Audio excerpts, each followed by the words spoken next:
नमस्कार। क्या हो अगर भारत का सबसे खतरनाक खुफिया मिशन दुश्मन के घर में RS-15 करोड़ DH की डील और 300 किलो RDX के साथ एक डबल एजेंट की वजह से नाकाम होते होते रह जाए। ये कहानी है रॉ के ऑपरेशन अलविदा की, एक ऐसी मिशन जिसने पाकिस्तान को हिला दिया, लेकिन जो खुद धोखे की सबसे बड़ी साजिश का शिकार हो गया। आज हम जानेंगे उस रात क्या हुआ।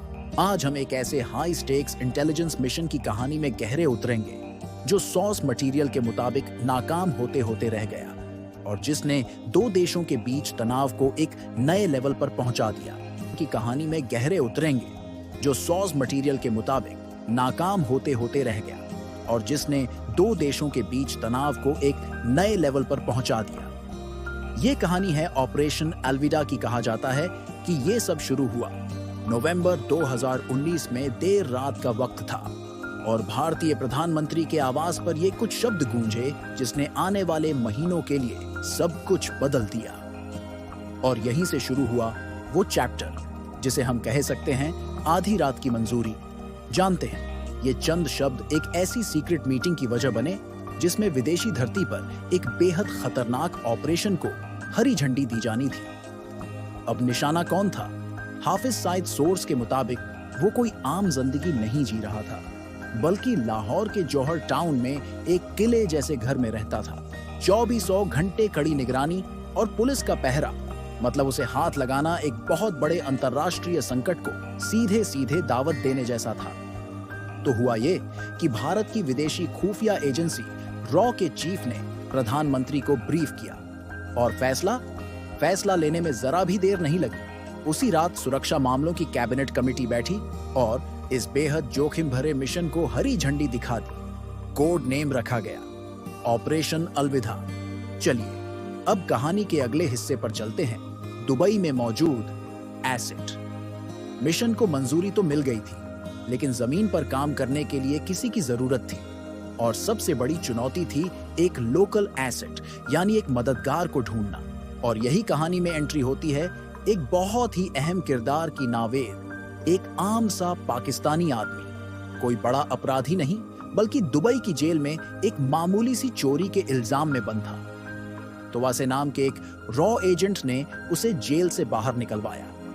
उसे एक बिजनेस पार्टनरशिप का झांसा दिया गया, लेकिन असली मकसद तो कुछ और ही था। नावेद का भरोसा जीतने के लिए उसे 50 लाख रुपए दिए गए और एक बहुत ही सीधा सा काम दिया गया, जौहर टाउन में एक घर किराए पर लेना। तो अब दिखाऊंगे। जौहर टाउन पर नजर रखने का काम शुरू होता है। नावेद पाकिस्तान वापस आ चुका था और अब ऑपरेशन का निगरानी वाला फेज शुरू हो रहा था। एक आम सा दिखने वाला घर अब एक इंटेलिजेंस हब बनने वाला था। किराए पर लिया गया ये घर हाफिज सईद के घर के इतने करीब था कि वहां से उसकी हर हरकत पर नजर रखी जा सकती थी। और इसी घर में नवेद के सहयोगी बनकर आए एजेंट्स ने अपना ठिकाना बना लिया। और फिर वासे ने अपने असली पत्ते खोले। मिशन सिर्फ निगरानी करना नहीं था, बल्कि हाफिज सईद को खत्म करना था। और इस काम के बदले नावेद को अमेरिका में एक नई जिंदगी का वादा किया गया। इस सौदे को पक्का करने के लिए उसके अकाउंट में ट्रांसफर किए गए पूरे 15 करोड़ रुपए।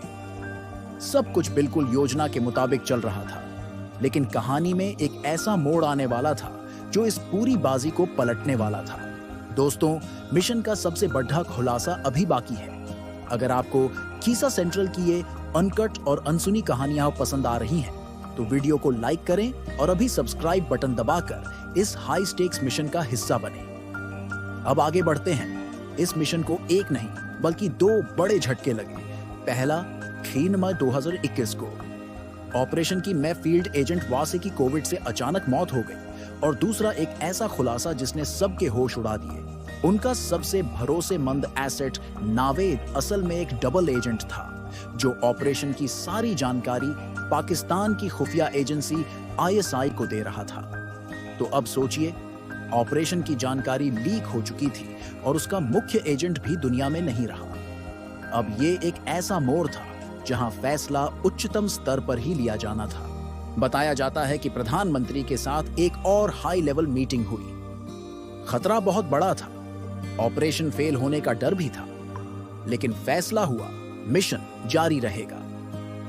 अब एक नई और कई ज्यादा खतरनाक योजना बनाई गई। एक कार बॉम्ब, एक काली टोयोटा करोला जिसमें 300 किलो RDX भरा हुआ था और इसे चलाने के लिए एक अफगान नागरिक को भर्ती किया गया, जिसे एक ऐसे मिशन पर भेजा जा रहा था जहां से वापसी का कोई रास्ता नहीं था। और फिर वो दिन आया, जून 2021। ऑपरेशन अलविदा का आखिरी चरण अब लाहौर की सड़कों पर शुरू होने वाला था। सोर्स के मुताबिक आखिरी पलों में वो कार अपने टारगेट की ओर बहुत तेजी से बढ़ी, लेकिन सायद के घर से कुछ ही दूरी पर एक पुलिस चेक पॉइंट पर उसे रोकने की कोशिश की गई। ड्राइवर नहीं रुका और गाड़ी सीधे बैरिकेड से जा टकराई, जिसके बाद एक जबरदस्त धमाका हुआ जिसने पूरे इलाके को दहला दिया। धमाके ने सायद के घर को बहुत नुकसान पहुंचाया, लेकिन मुख्य निशाना वो बच गया। तो अगर तकनीकी तौर पर देखें तो ऑपरेशन अपने आखिरी मकसद में कामयाब नहीं हो पाया, लेकिन कहानी का अंत यही नहीं होता। स्रोत ये बताते हैं कि ऑपरेशन भले ही पूरी तरह कामयाब नहीं हुआ, पर इसने विरोधियों तक एक साफ और बिना भूला हुआ संदेश पहुंचा दिया। संदेश ये कि ये नया भारत है जिसमें दुश्मन के घर में घुसकर मारने की हिम्मत है। तो फिर सवाल ये उठता है कि ऑपरेशन अलविदा एक नाकामी थी या एक चेतावनी? ये कहानी हमें एक बहुत ही अहम सवाल के साथ छोड़ जाती है। क्या ऐसे मिशनों की कामयाबी सिर्फ उनके नतीजे से तय की जानी चाहिए या उनके पीछे के इरादे और उससे भेजे गए संदेश से? दोस्तों, मुझे कमेंट्स में बताइए, अगर आप उस रात के फैसले लेने वाली हाई लेवल मीटिंग में होते तो क्या आप नावेद के डबल एजेंट होने के बाद भी ये मिशन जारी रखते या इसे रोक देते? आपके जवाबों का इंतजार रहेगा।